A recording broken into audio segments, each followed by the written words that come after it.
4. 어설픈 친구. 그날 밤 마침 카지모도는 잠들지 않고 있었다. 그는 성당 안을 마지막으로 한 바퀴 돌아보고 오는 길이었다. 성당문을 잠글 때 부주교가 옆을 지나갔다. 카지모도가 쇠로 된 커다란 빗장을 단단히 치르고 자물통을 걸어 그 커다란 문이 장막처럼 굳게 닫히는 것을 본 부주교는 못마땅한 기색이었으나 카지모도는 알아차리지 못했다. 클로드 신부는 어느 때보다 더 깊은 생각에 잠겨 있는 것 같았다. 더구나 그 독방에서 한밤의 사건이 일어난 뒤 카지모도를 몹시 학대했다. 그러나 아무리 힘들게 해도 때로는 때리기까지 해도 이 충직한 종직의 복종과 인내와 헌신은 조금도 흔들리지 않았다. 부주교가 하는 일이라면 그것이 욕설이나 협박, 주먹질일지언정 아무런 비난이나 불평 한마디 없이 꾹 참고 잘 견디어냈다. 기껏해야 클로드 신부가 종탑 계단을 오를 때 불안한 눈으로 그 뒷모습을 지켜보는 정도였다.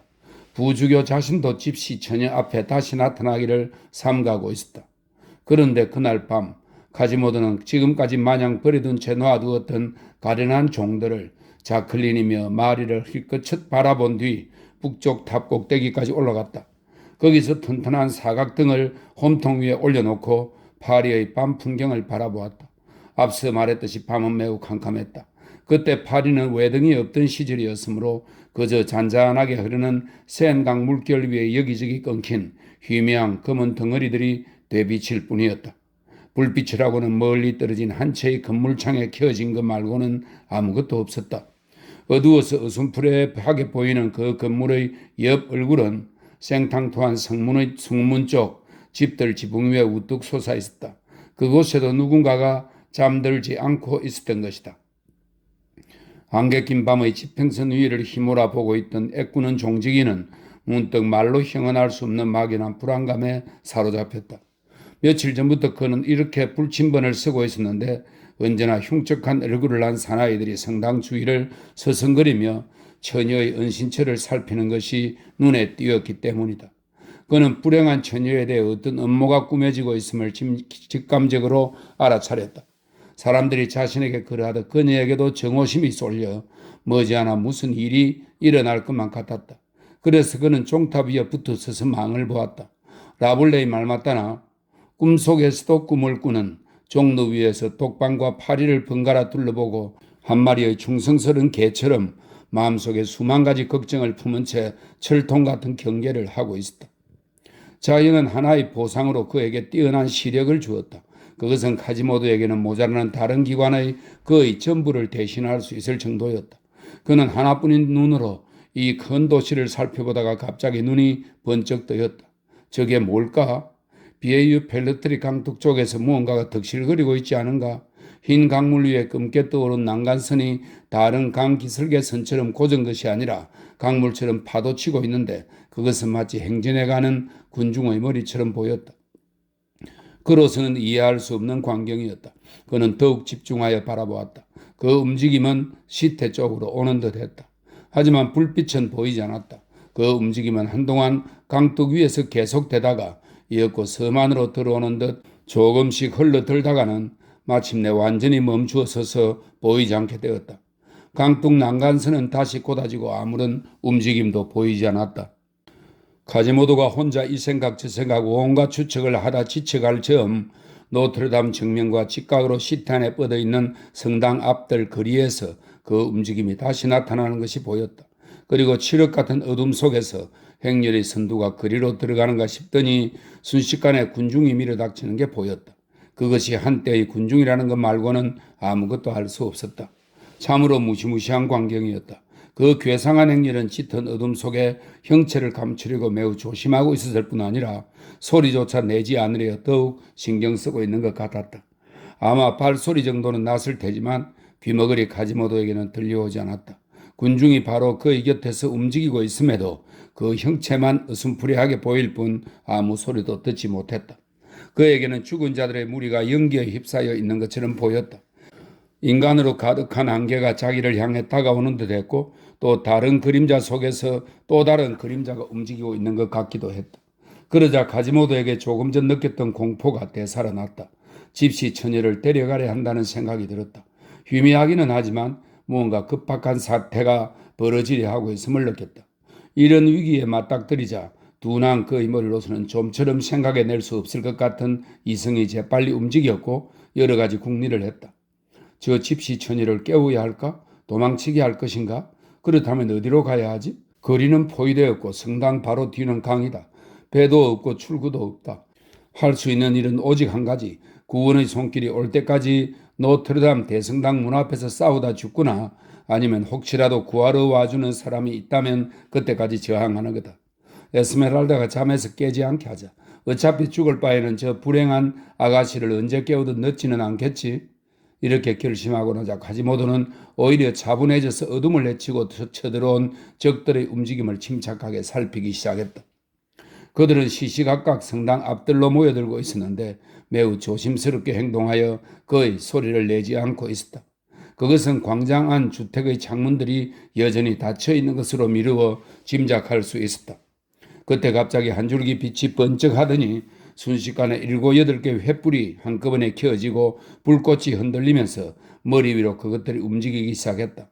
카지모도는 그제야 성당 앞들에 누더기를 걸친 남녀들의 어마어마한 무리가 날이 번쩍이는 창이며 군용 칼과 미늘창, 쇠도끼 등으로 무장하고 물결치듯 몰려드는 것을 보았다.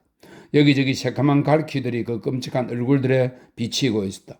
그 속에는 몇 달 전 자기를 미치광이 교황이라며 갈채를 보내던 얼굴들도 보이는 것 같았다. 한 손에 횃불을 들고 다른 한 손에 가죽끈이 달린 채찍을 쥔 사나이가 수레의 통행을 막기 위해 세워놓은 돌 위에 올라가 무엇라고 연설을 하는 것 같았다. 그와 동시에 이 기묘한 군대는 성당 주위에 삥 둘러 진을 치르는 속셈인지 전열을 가다듬기 시작했다. 가지모드는 등불을 손에 들고 더 가까이에서 자세히 살펴보고 방어할 수단을 강구하기 위해 종탑 사이에 편편한 지붕으로 내려갔다. 클로팽 트루유프는 노트르담의 높은 정면 현관 앞에 이르자 계획대로 부하들을 전투 대형으로 배치했다. 어떠한 저항도 예상하지 않았지만 신중한 사령관으로서 만약의 경우 야경대나 220인조의 야경대가 기습에 오더라도 즉시 반격할 수 있는 대형으로 만들어 놓고 싶었던 까닭이다. 그러므로 멀리 높은 데서 보면 에크노무스 해전 때 로마군의 삼각진이나 알렉산드로스의 돼지머리진 또는 구스타브 아돌프의 유명한 쇠기 모양 진으로 보였다. 이 삼각진의 밑변은 파르베 거리를 차단하도록 되어 있었고 광장 안쪽을 등지고 있었다. 그리고 한 변은 시립병원을 향해 있으며 다른 변은 생피에르 오페프 거리로 향하고 있었다. 클로팽 트루유프는 이집트 공작과 우리들의 친구인 장, 그 밖의 가장 대담한 가짜 환자들과 함께 선두에 서 있었다. 거지들이 이 순간 노트르담을 향해 시도하려고 하고 있는 행동은 중세 도시에서는 결코 드문 일이 아니었다. 그때는 오늘날과 같은 경찰이 없었다. 인구가 많은 도시, 특히 수도에서도 조정자 역할을 할 중심 세력이 하나도 없었다. 봉건제는 마음 내키는 대로 대규모 자치체를 건설해 놓았던 것이다.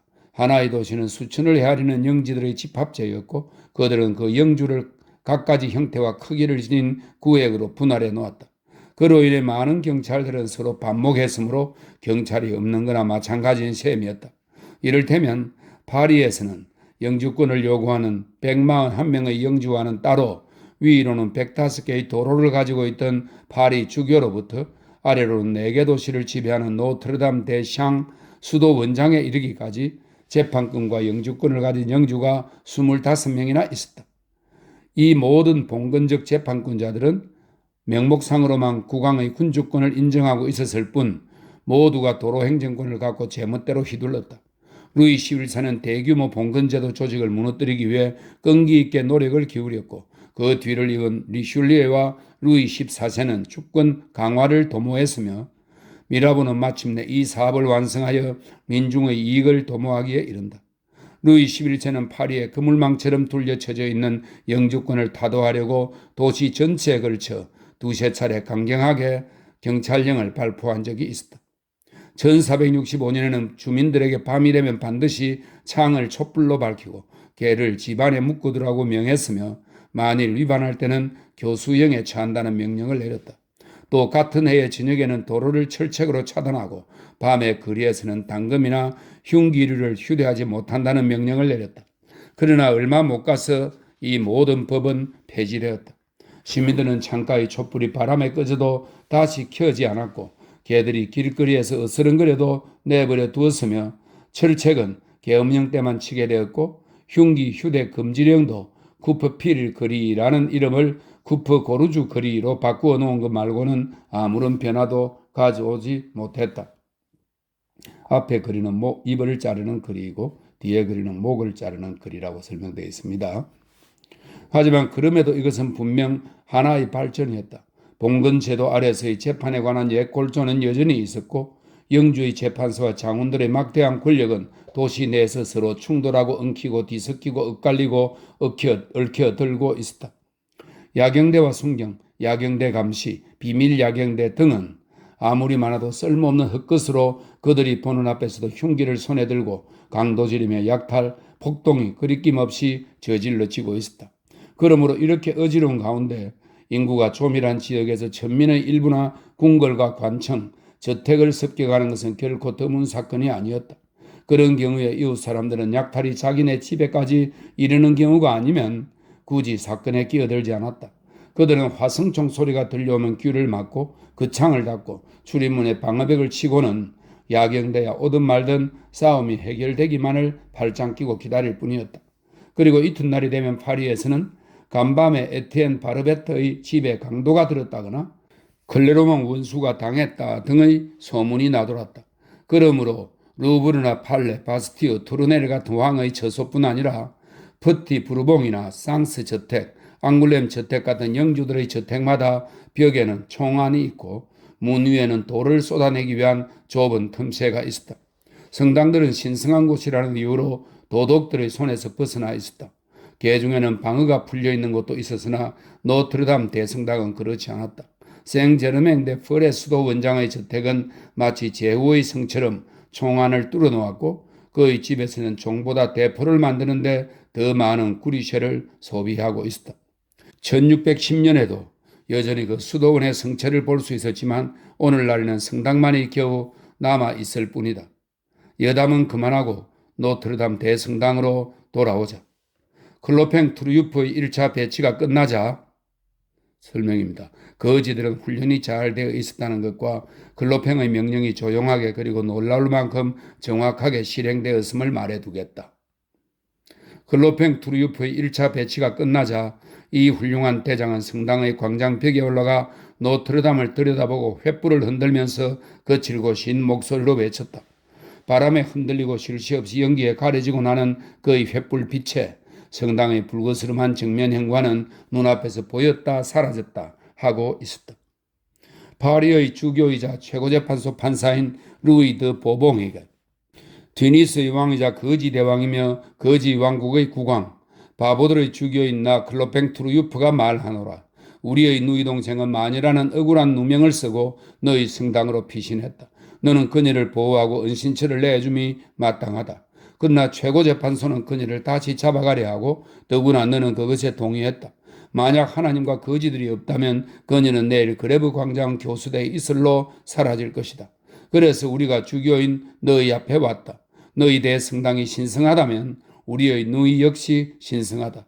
우리의 누이가 신성하지 않다면 너희 성당 역시 신성하지 않다. 그러므로 너가 너희 성당을 구하고자 한다면 그녀를 우리에게 넘겨줄 것을 요구한다. 거절한다면 우리는 그녀를 탈취하고 성당을 약탈할 것이다. 그 증거로 여기에 나의 깃발을 꽂는다. 신의 가호가 있기를. 파리 주교야. 가지모드는 몹시 못마땅하고 거친 데다 위험을 잔뜩 담아 쏟아낸 이 말을 불행히도 알아들을 수 없었다.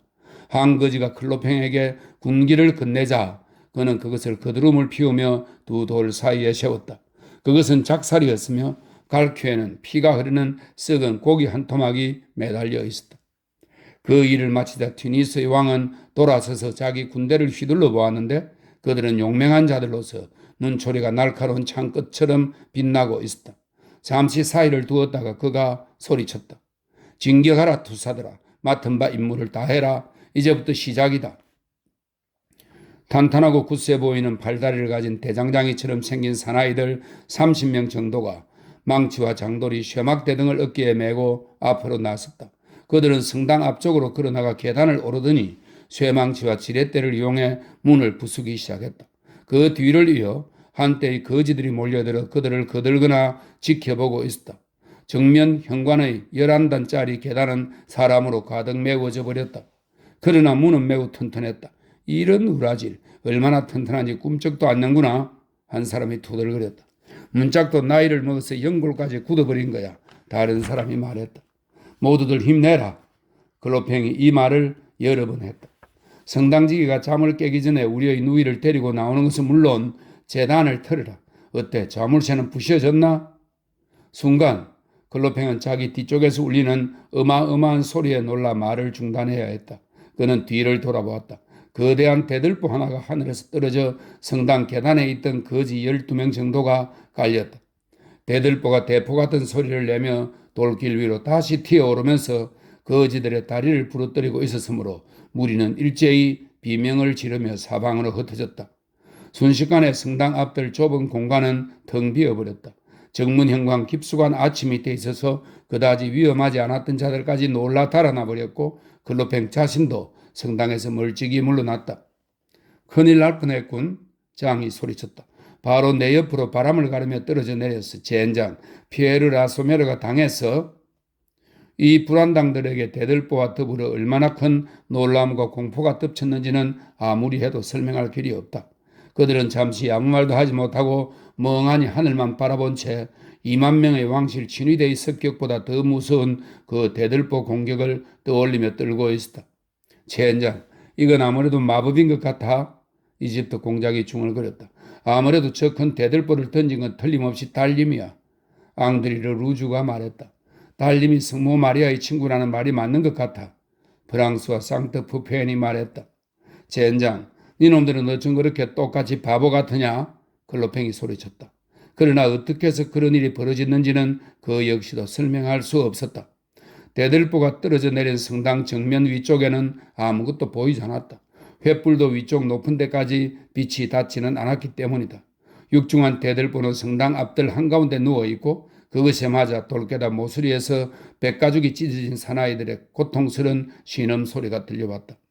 튜니스의 왕은 처음엔 완전히 놀랐지만 이윽고 충격이 사라지자 정신을 가다듬고는 그의 부하들이 알아들을 만한 설명을 해 주었고 부하들도 웬만큼 알아들은 것 같았다. 니들이 이렇게 나온단 말이지? 신부놈들이 저항한다 이거지? 좋다. 그렇다면 약탈이다 약탈. 약탈이다. 군중은 다시 사기 충천하여 미친 듯이 되풀이 소리쳤다. 그리고 성당 정면을 향해 활과 화성총을 발사했다. 마침내 그 소리에 근처 민가에서는 놀라 잠을 깨고 이곳저곳에서 창문 열리는 것이 보였다. 사람들은 나이트캡을 쓴 채 손에 촛불을 들고 창가로 모여들었다. 창문을 향해 발사! 글로팽이 외치자 창들은 순식간에 닫혀버렸다. 그 불빛과 소란스는 장면을 놀란 눈으로 제대로 둘러볼 겨를도 없었던 남편들은 공포에 질려 식은땀을 흘리며 마누라들 곁으로 돌아가 마녀들의 한밤의 잔치가 오늘 밤 노트르담 광장에서 열리고 있는 것인지 아니면 64년 때처럼 보르고뉴 군사들이 쳐들어오는 모양이라며 고개를 갸웃거렸다. 그러면서 남편들은 강도를, 여인네들은 급탈을 걱정하며 모두들 불안에 떨었다. 약탈이다. 불황자들은 거듭 외치고 있었다. 그러나 그들은 감히 성당 가까이에는 다가서지도 못했다. 그들은 성당과 대들보를 번갈아 바라볼 뿐이었다. 성당 앞들 한가운데 누워있는 대들보는 꿈쩍도 하지 않았으며 건물도 쥐죽은 듯 고요했고 인기척이라고는 없었다. 그러나 무언가 거지들을 향해 간담을 서늘해하는 소리가 있었다. 야 이놈들아 어서 시작하라 말이다. 문을 때려 부셔라. 드루유프가 외쳤다. 그러나 아무도 앞으로 나서려 하지 않았다. 이런 연병할 것들, 대들보 따위가 뭐가 무섭다고 그렇게 겁을 내고 있나? 한심한 놈들. 글로팽이 말했다. 그때 나이든 건달 하나가 그에게 말했다. 대장, 우리가 걱정하는 것은 들보 따위가 아니요 문짝이요. 쇠로 만든 빗장이 어찌나 단단히 채워지는지 장돌이나 지렛대 따위는 꿈쩍도 안 한단 말이요. 그럼 문을 부수려면 뭐가 필요하다는 거야? 글로팽이 물었다. 맞아. 파성추만 있으면 좋을 텐데. 그러자 튀니스의 왕은 용감하게 그 무시무시한 대들보로 뛰어가 그 위에 다리를 걸치고 말했다. 여기 하나 있네. 이건 신부들이 우리에게 던져준 것이다. 그렇게 외치고는 성당을 향해 조롱하듯 꾸벅 절을 하고 말했다. 대단히 고맙소 신부님들. 그의 도전적인 태도는 엄청난 효과가 있었다. 마침내 대들보의 마력은 풀려버렸다. 거지들은 용기를 되찾았고 200개의 튼튼한 팔로 깃털처럼 가볍게 들어올려진 묵직한 대들보가 커다란 문짝에 맹렬하게 부딪혔다.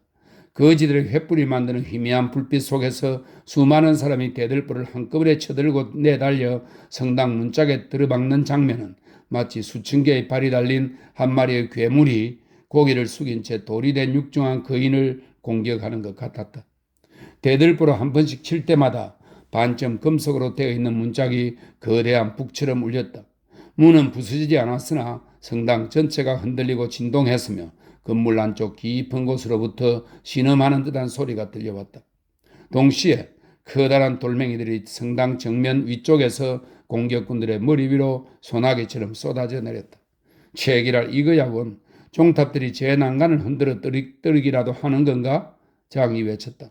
그러나 이미 싸움은 시작되었고 튀니스의 왕은 앞장서서 모범을 보이고 있었다. 저항하는 것은 틀림없이 주교일 것이라고 철석같이 믿고 거지 군대들은 돌멩이가 빗발치듯 떨어져 이쪽 저쪽에서 머리가 깨져 쓰러지는 사람이 늘어나는데도 더욱 격분하여 문짝 부수기에 박차를 가하고 있었다. 이 돌은 하나씩 연속적으로 떨어지고 있었는데 중요한 것은 끊임없이 계속해서 떨어진다는 것이었다. 거지 패거리들은 줄곧 한 번에 두 개, 즉 하나는 다리에 또 하나는 머리에 돌멩이를 맞는다고 여기고 있었다. 한 대라도 맞지 않은 사람이 없을 정도였고 이미 사상자들이 피투성이가 되어 청을 이루어 쌓여가기 시작했다. 공격자들은 이제 미칠 듯이 날뛰면서 끊임없이 번갈아 들이닥치고 있었다. 돌멩이들이 계속 비오듯 쏟아지는 와중에도 대들보는 계속 종을 치는 쇠망치처럼 일정한 간격으로 문짝을 두드려댔고 그때마다 문짝은 엄청난 소리를 내며 울리고 있었다. 불황자들을 격노하게 만든 뜻밖의 사태들은 바로 카지모도의 지시였음을 여러분은 이미 짐작했을 것이다. 불행히도 운명의 장난으로 이 용감한 귀머거리는 어떻게든 행동해야만 했던 것이다. 그가 종탑 사이의 평평한 지붕에 내려왔을 때 그의 머릿속은 매우 혼란스러웠다. 그는 한동안 미치광이처럼 이리저리 왔다 갔다 했다. 그리고 성당을 공격하려고 모여드는 거지들의 무리를 위에서 내려다보며 악마에게 또는 하느님에게 집시처녀를 구해달라고 기도했다. 그는 남쪽 종루에 올라가 경종을 울릴까 하는 생각도 했지만 종이 울리기도 전에 마을이가 내는 큰 소리가 단 한 번 울려 퍼지기도 전에 대성당 문이 부서질지도 모르는 일이었다. 마침 그때는 공격자들이 갖가지 무기를 들고 문을 향해 달려드는 순간이었다. 어떻게 하면 좋을까? 가지모도의 머릿속에 석공들이 그날 온종일 남쪽 탑의 벽과 내부와 지붕을 수리하던 것이 퍼뜩 떠올랐다. 그야말로 머리에 떠오른 한 줄기 빛이었다. 벽은 돌로, 지붕은 양철로, 골조는 나무로 되어 있었다. 이 거대한 골조는 매우 복잡하여 사람들은 그것을 숲이라고 불렀다. 가지모도는 망설이지 않고 그 탑으로 내달렸다.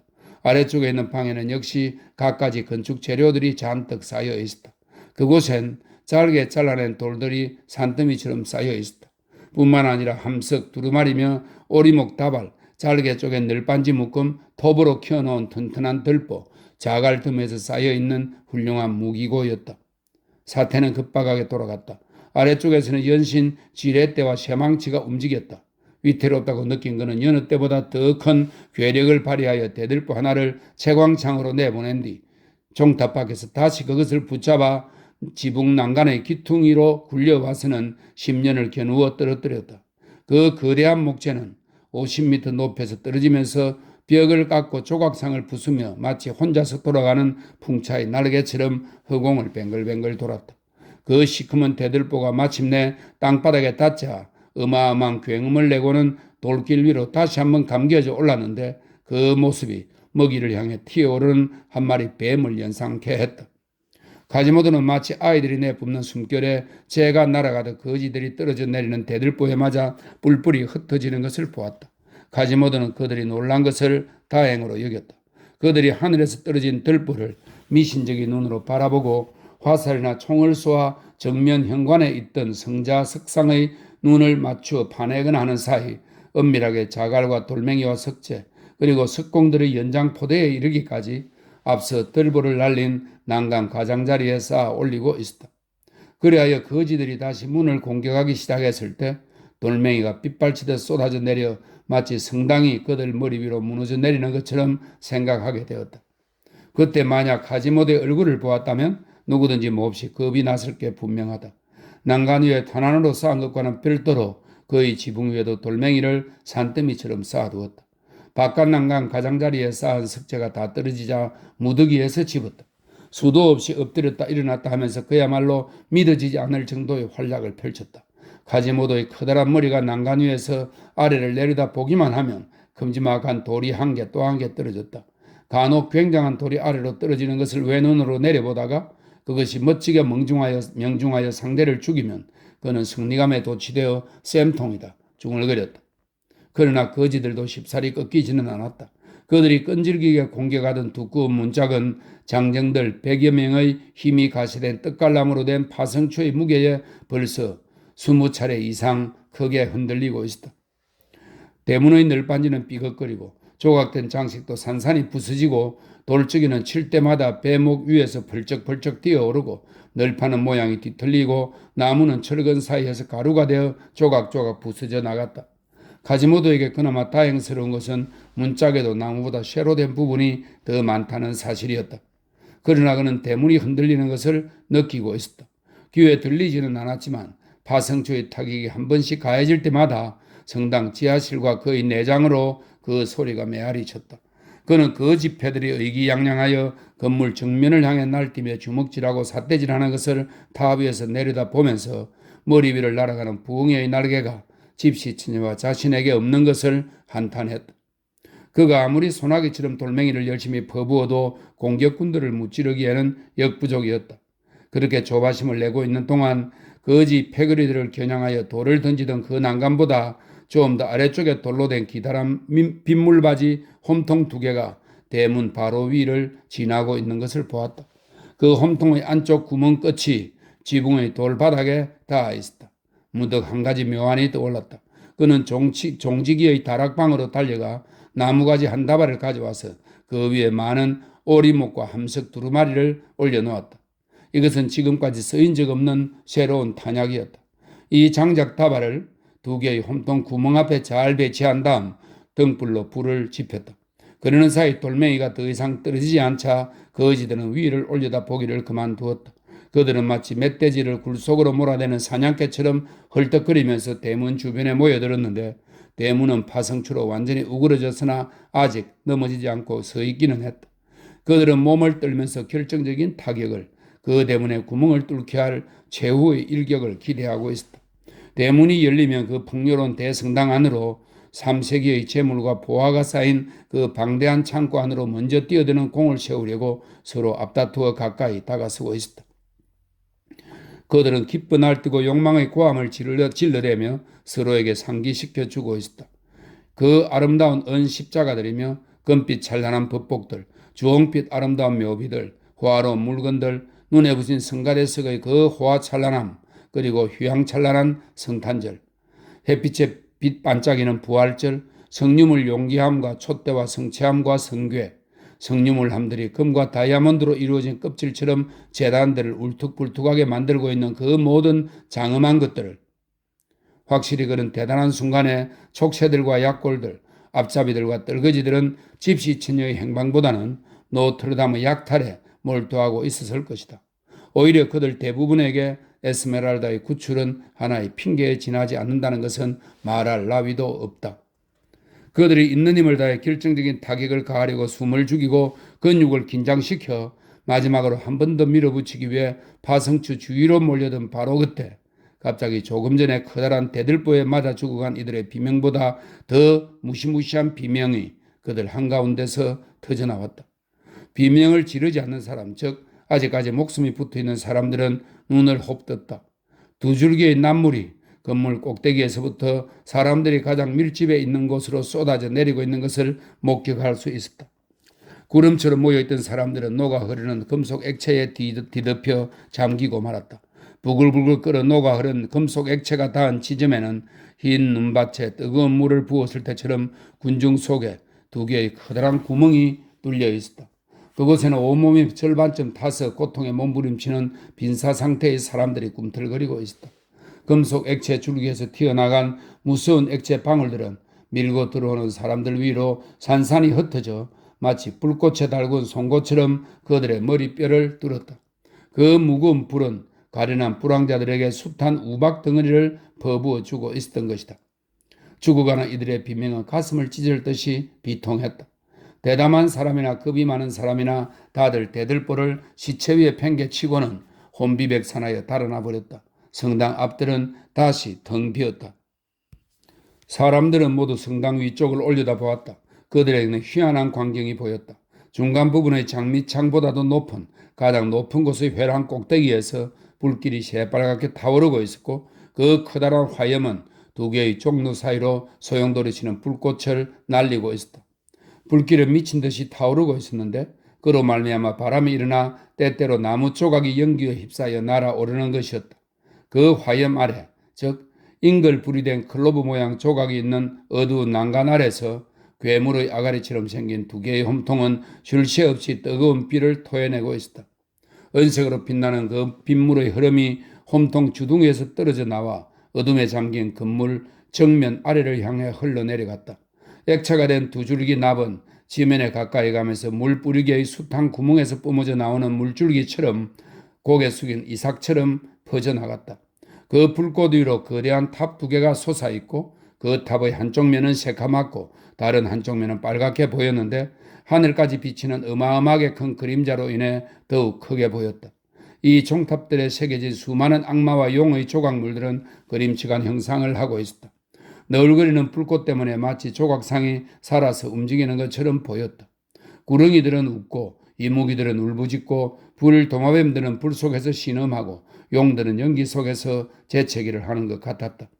그리고 그 화염과 소동으로 인하여 막 잠에서 깨어난 괴물들 가운데 하나가 촛불 앞을 지나는 박쥐처럼 시뻘겋게 타고 있는 불길 앞을 지나가는 것이 보이곤 했다. 아마도 이 괴이한 등대는 멀리 비세트르산의 나무꾼의 단잠까지도 깨웠으리라. 놀라 일어난 나무꾼은 히스가 우거진 황야 위로 노트르담 종탑들의 거대한 그림자가 흔들리는 것을 보고 겁먹었을 것이다. 갑작스레 겪은 너무나 엄청난 사태에 놀란 거지들은 공포에 질린 채 한동안 아무도 입을 열지 못하고 있었다. 이따금 들리는 것이라고 해봐야 수도원에 틀어박혀 있던 성직자들이 불타는 마구간의 말보다 더 불안하고 다급하게 급보를 알리는 고함 소리와 갑자기 열렸다가 후다닥 닫혀버리는 창문 소리, 시립병원의 입원실 병동에서 일어나는 어수선한 소리, 불길 속을 지나는 바람 소리, 중상을 입고 죽어가는 사람들의 마지막 숨 넘어가는 소리, 그리고 돌길 위로 끊임없이 쏟아져 내리는 남물이 내는 소리뿐이었다. 그 사이 거지들의 우두머리들은 공들놀이의 저택의 현관 아래로 피신하여 대책회의를 열었다. 이집트 공작은 길가의 돌 위에 앉아 공중 65m나 되는 곳에서 타오르는 불가사의한 화영대를 올려다보고 있었다. 클로팽 투리우프는 몹시 화가 나서 길길이 뛰고 제 주먹을 물어뜯으며 말했다. 어떻게 해서든 들어갈 방법이 없단 거야? 낡아 빠진 도깨비 성당이야. 늙은 집시 마티아스 앙가리 스피칼리가 투덜거렸다. 이런 제기랄. 성당의 홈통은 녹은 납을 렉트로의 돌출 회랑보다도 더 잘 쏟아내는구나. 군대 생활을 해본 적이 있는 반백의 가짜 상위용사가 말했다. 불 앞을 왔다 갔다 하는 저 악마가 보이지? 이집트 공작이 외쳤다. 저놈은 종직이 가지모도야. 글로팽이 말했다. 그러자 늙은 집시 스피칼리는 고개를 가로지었다. 아니야. 저놈은 사보나크라는 악령이야. 대후작이지. 요새의 악마라고. 그건 무장한 병사의 모습을 하고 있는데 머리는 사자 같고 때로는 흉측한 말을 타고 있을 때도 있어. 맞아, 그놈이야. 사람을 돌로 둔갑시켜서는 그것으로 탑을 쌓기도 하지. 그리고 50개의 군단을 지휘하는데 바로 그 망령이야. 맞아, 언젠가 본 적이 있어. 어느 때는 터키풍의 아름다운 금빛 옷을 입기도 하지. 벨비뉴들의 투알은 어디 있지? 클로팽이 물었다. 죽었어요. 여자 거지 하나가 대답했다. 앙드리르 루즈는 을간에 같은 웃음을 지으며 말했다. 노트르담이 시립병원에 일거리를 만들어주고 있는 거지. 그럼 아무래도 저 문을 부술 방법이 없단 말이냐? 튀니스의 왕은 발을 동동 구르며 소리쳤다. 이집트의 공작은 마치 비늘로 된 두 개의 긴 받침 기둥처럼 쉴 새 없이 검은 정면 현관에 줄을 긋고 있는 뜨거운 두 줄기 나무를 가리키며 서글프게 말했다. 예로부터 자주 보아온 일이지만 성당이란 저런 식으로 스스로를 방어했던 거야. 그러고는 한숨을 지으며 말을 이었다. 벌써 40년 전 일이지만 콘스탄티노플에 있는 성 소피아 성당은 계속해서 3번이나 자신의 머리인 둥근 지붕을 흔들어서 마온신의 초승달을 땅바닥에 내동댕이 쳤어. 기욤드 파리스라고 하는 사람이 이 대성당을 지었는데 그자가 마법사였다니까.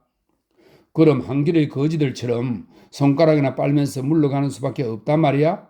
우리의 누이가 내일이면 두근을 쓴 늑대들에게 목을 내주는 걸 뻔히 눈뜨고 보자는 것인가? 클로팽이 말했다. 게다가 저 성구실에는 보물이 산더미처럼 쌓여 있을 텐데 그걸 어떻게 내버려 둘 수 있냐고. 이렇게 거지 하나가 덧붙였는데 그의 이름을 알 수 없는 것이 안타깝다. 제 얘기를 분하다. 트루요프가 외쳤다. 그러지 말고 한 번 더 해봅시다. 그 거지가 다시 말했다. 그러나 마티아스 앙가디는 고개를 가로저었다. 아무래도 정문으로는 못 들어갈 것 같아. 저 늙은 성당의 흠집을 찾아내야만 해. 개구멍이나 뭐 그런 것. 아니면 숨겨진 뒷문이라든지 아니면 무슨 이염새에 벌어진 틈 같은 거라도 말이야. 그걸 누가 한다지? 클로팽이 말했다. 나는 다시 한번 가볼 생각이야. 그건 그렇고 학생 장은 어디 간 거야? 그토록 단단하게 갑옷과 투구로 무장하고 있었는데? 아마 죽었나 봐요. 누군가가 이렇게 대답했다.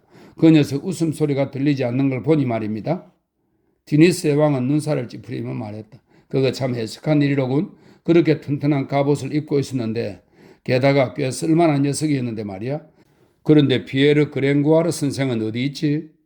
클로팽 두목. 그 인간은 우리가 샹주 다리에 오기도 전에 어디론가 내빼버렸어요. 앙드리드 루주가 말했다. 클로팽은 괘씸하다는 듯 발을 굴렀다. 이런 쥐새끼 같은 놈. 우리를 이런 일에 끌어들여 놓고서 도망을 쳐? 우리가 이렇게 죽자고 고생을 하고 있는데 저는 혼자서 살겠다고 달아나다니. 늘 구시렁거리며 뇌까리기만 하더니 피려먹을 비겁자 같으니라고. 클로팽 대장, 저길 보세요. 저쪽에 그 꼬마 학생이 있어요. 앙드리 루주가 성당 앞들 거리를 바라보다가 외쳤다. 그거 참 다행이구나. 그런데 저자가 뭘 끌고 오는 거지? 클로팽이 말했다. 아니나 다를까. 그것은 틀림없는 장이었다. 그런데 자기 몸의 수십 배나 되는 커다란 풀잎을 끌고 가는 개미처럼 헐떡거리며 관록 있는 기사가 입는 무거운 갑옷을 걸친 채 긴 사다리를 질질 끌며 열심히 뛰어오고 있었다. 이젠 이겼어 만세. 이건 생랑들이 항구의 인부들이 짐을 끌어올 때 쓰는 사다리야. 장이 외쳤다. 클로팽이 그에게 다가갔다. 아니 얘야, 그 사다리로 뭘 어쩌려는 거냐? 내가 이걸 몰래 훔쳐왔어요. 장은 가쁜 숨을 몰아쉬며 말했다. 이게 어디 있는지 알고 있었거든요. 어떤 중이 집 창고 옆에 있었어요.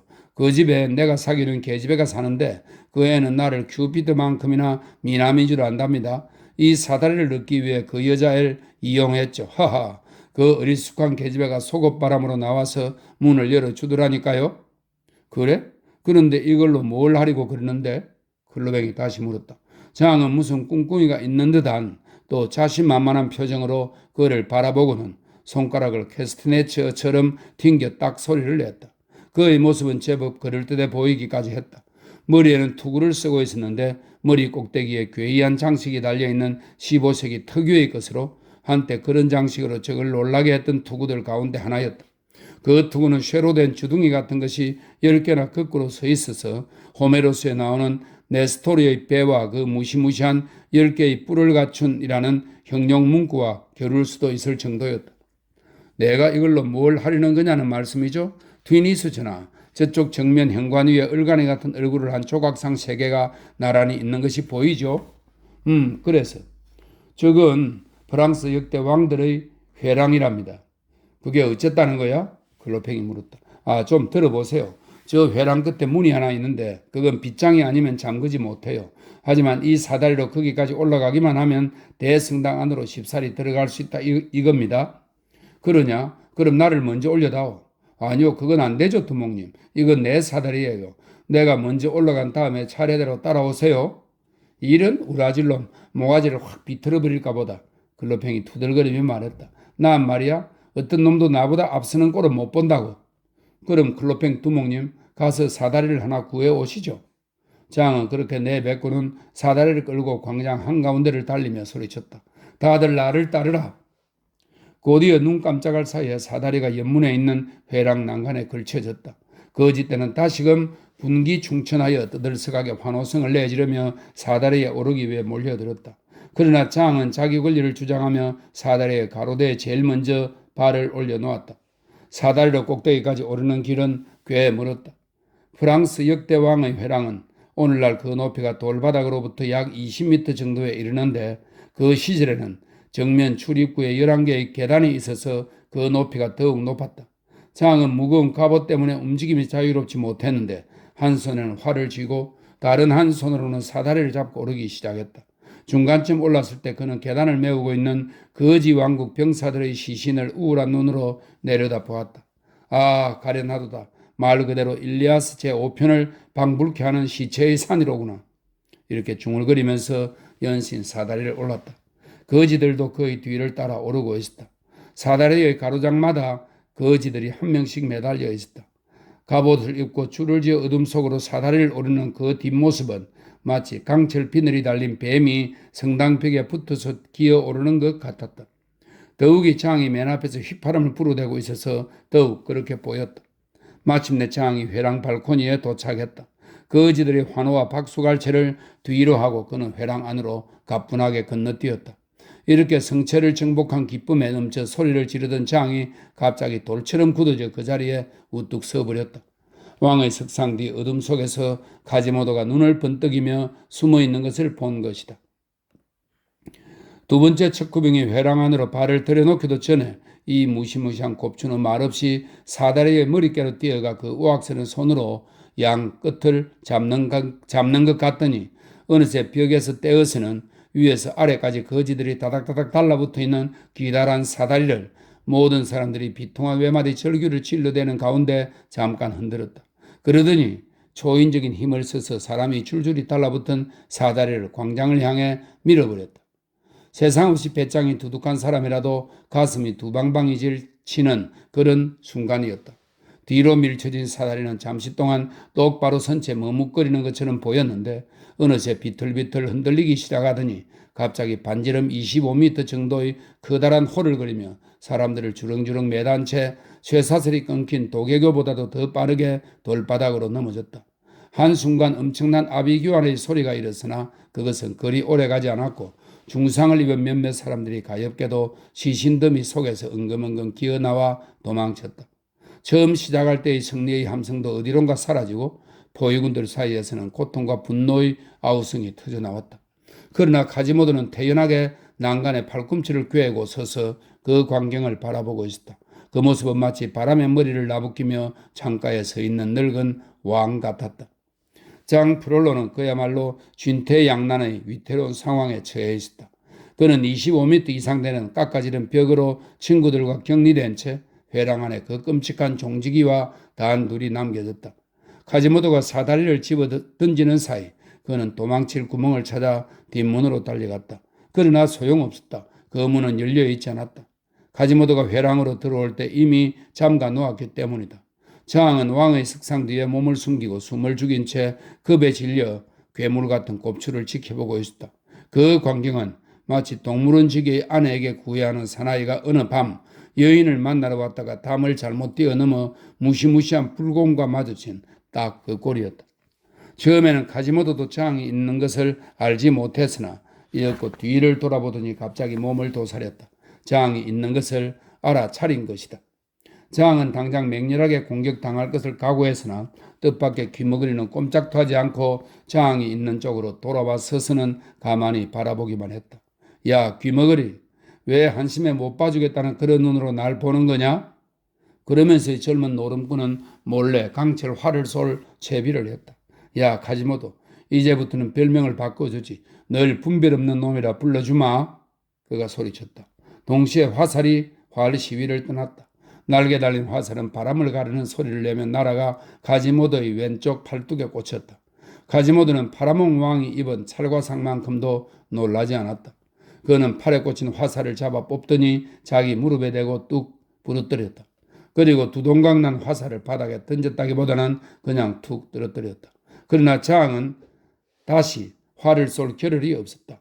가지모도가 화살을 꺾어버린 뒤 크게 소리 지르며 메뚜기처럼 펄쩍대어 장을 덮쳐버렸기 때문이다.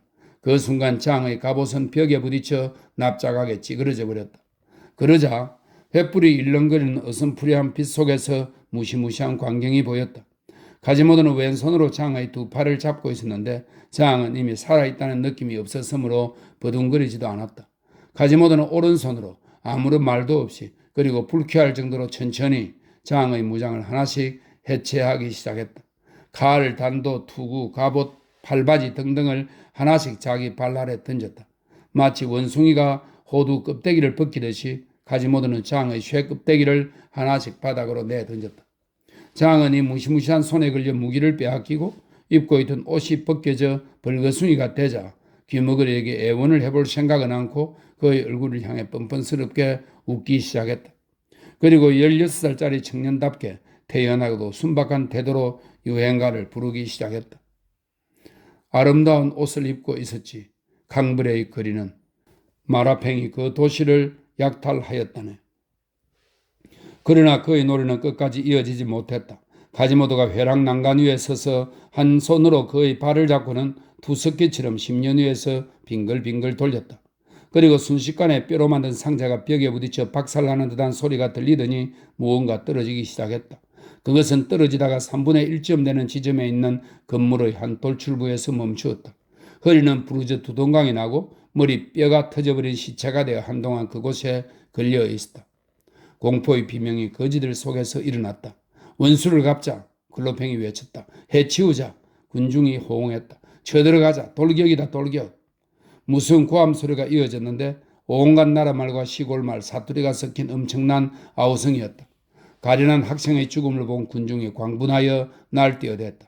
성당 앞까지 와 있으면서도 고작 한 사내에 의해 이토록 오랫동안 저지를 당했다는 것에 군중은 수치심과 분노에 차서 몸을 떨었다. 격분한 거지들은 다시금 사다리를 몇 개 더 찾아왔고 더 많은 횃불을 켜들었다. 얼마 뒤 그 무시무시한 개미떼 같은 거지들이 사방에서 노트르담을 공격하기 시작하자 가지모도는 당황했다.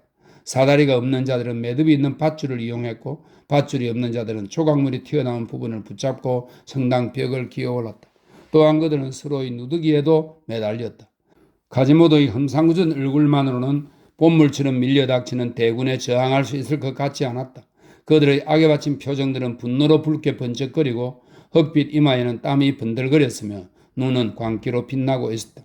찌푸린 얼굴들, 악귀처럼 추악한 형상들이 가지모도를 에워싸고 있었다. 마치 어떤 다른 성당이 노트르담을 공격하기 위해 여자 요괴와 파수견, 괴물, 악마 등등 세상에 다시 없을 무시무시한 조각상들을 내보낸 것처럼 보였다. 그것은 살아있는 괴물들이 건물 정면의 돌로 된 괴물들을 뒤덮고 있는 것 같았다. 그 사이 광장은 수많은 횃불로 밝혀졌다. 그때까지 어둠에 묻혀있던 어지러운 광경이 갑자기 빛을 받으며 타올랐다. 성당 앞들은 밝게 빛나며 하늘까지 빛을 던지고 있었다. 높은 지붕 위에 지펴놓은 장작불은 여전히 타오르며 먼 곳까지 비추었다. 두 탑의 거대한 그림자는 저 멀리 파리의 지붕 위에까지 퍼져나가 주위를 비추는 빛 속에 커다란 그림자를 새겨 넣고 있었다. 파리 시내는 크게 술렁이기 시작했다. 멀리서 경종들이 호소하듯 울려 퍼지고 거지들은 노여움에 아우성치고 숨을 헐떡이고 욕짓거리를 퍼부으며 기어올랐다. 가지모도는 그토록 많은 적들을 어떻게 해야 할지 모른 채 집시 처녀를 걱정하며 몸을 떨었다. 미쳐 날뛰는 얼굴들이 자기가 있는 회랑으로 점점 다가오는 것을 보면서 하늘의 기적을 구하고 절망한 나머지 팔을 비비 꼬며 몸부림쳤다.